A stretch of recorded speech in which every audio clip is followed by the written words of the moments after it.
I was kind of drawn to bigger waves, being taller, and it was something that I always kind of thrived on. And my first real, I'd say, big wave session, I was 15.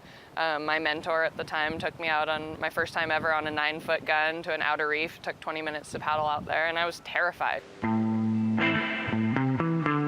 Fast forward 12 years later, and she's one of the pioneers of women's big wave surfing. It comes down to just intuition. It kind of just becomes a feeling. But once you see the wave that is meant for you, you know right away. She makes it sound so easy, but the towering 30 to 40 foot plus conditions she took on at Pe'ahi would bring any amateur to their knees. Riding big waves, you really have to fully commit, and if there's any hesitation at all, that's when things go wrong. The 27-year-old surfer from Maui is still human though.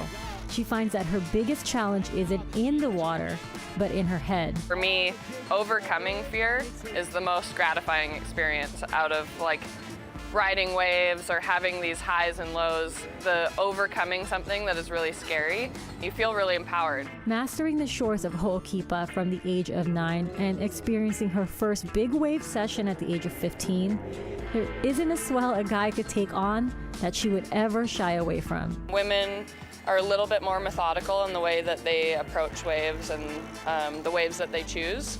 But as far as strength or any of that, I've never felt like I was less than my friends around me, I can paddle just as hard as most of my guy friends. Leading the women's charge in the sport, there's still plenty on the horizon for her. MG Montemayor, Island Sports.